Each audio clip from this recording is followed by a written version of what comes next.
Transportation runs the trip. You have not truly experienced leadership until 28 teenagers are staring at you in an airport because somebody checked a bag containing critical group gear, and that bag is now vacationing in Denmark. Hey, this is Jake from Scouts, Assistant Cub Master, Scoutmaster, Advisor, District Member at Large, and a guy who instinctively panics anytime a scout says, "Wait, where's my backpack?"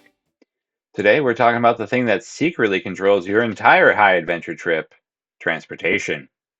Because transportation doesn't just control how we get there, transportation controls your budget, your schedule, your energy levels, your stress, your flexibility, your sleep, and occasionally your sanity. One of the biggest mistakes that newbie planners make is thinking that transportation is a side detail. Transportation is your itinerary. Flights probably are going to be your biggest expense. And honestly, flights determine whether or not your trip even happens. This is why you need to start looking at airfare a year out for major trips, especially for a large group. Here's an important lesson for you. In these large groups, stability far outweighs chasing the cheapest ticket. Because there is a big difference between, "Oh, yay, we saved $70 per ticket," and half the units now stranded in Chicago because the connection flight was 12 minutes late. For large groups, just contact the airline directly. They have group travel departments for a reason. When you start moving 20, 30, 40 people, you're not really just buying plane tickets anymore, you're planning a small migration.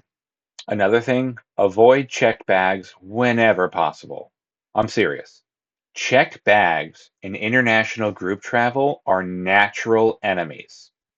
You're talking lost gear, delayed gear, missed connections, custom delays. Nothing builds character faster than explaining to a teenager that their hiking boots are currently in another country.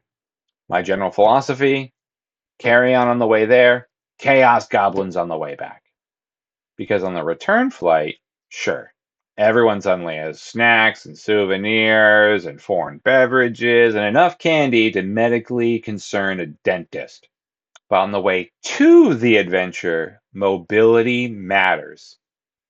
Also, your transportation completely changes the style of your trip. In Italy, we use charter buses. We move city to city, great for moving large groups of people, although you'd be surprised to find out that roads built in Roman times maybe couldn't accommodate giant charter buses. So we ran into a lot of situations of having to rent additional vehicles or taxis to get to a destination that we had previously agreed to go on with the charter bus company. Have you seen a professional European bus driver do a 17-point turn in between walls that are thousands of years old? It's pretty impressive. In Iceland, we use vans, way more flexibility. You could just pull off to random trailheads or waterfalls, but it did limit the radius that we got to operate in. We didn't get to see anything that was on the eastern part of the country where you had the glaciers and the lagoon. There are a lot of amazing things to see over there that we weren't able to get to. Japan, public transit's probably going to dominate the way. This is a place where trains seem to go everywhere and chaos is illegal. One of the coolest things that a scout can learn to do is how to navigate a major city. It'll be one of those moments where your scouts stop acting like kids on a vacation or trip and start acting like capable adults.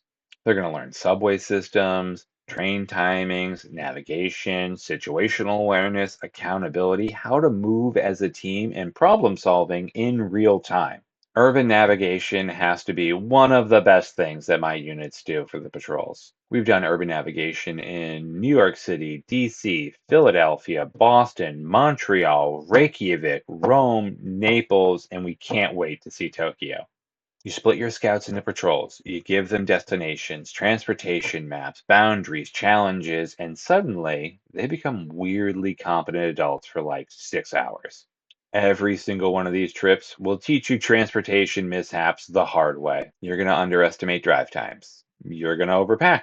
You're going to schedule too many transitions, and you're going to find out that even with an overnight flight to sleep, teenagers are still pretty much as useful as exhausted raccoons. Eventually, you're going to learn that the best itineraries have less movement. Every time you relocate, you're going to lose time, energy, focus, and flexibility. Sometimes just having one base camp is smarter than trying to conquer the entire country over 8 days. An extra relocation day? Well, that means more train tickets, more fuel, more baggage movement, more meals on the move, more opportunities for delay, and less actual adventure time. When you're planning transportation, don't just ask, can we get there? Also ask yourself, how tired will everyone be once we arrive? Exhausted scouts don't learn well. Exhausted adults make mistakes. And exhausted leaders start saying dangerous things like, that'll probably be fine. Transportation planning is going to be one of those things where either the trip is going to go smooth or people are going to talk about it for years to come, preferably both. Next episode, we're going to talk about how to actually build an itinerary without making a 10-day death march in neckerchiefs. I'm Jake from Scouts. Thanks.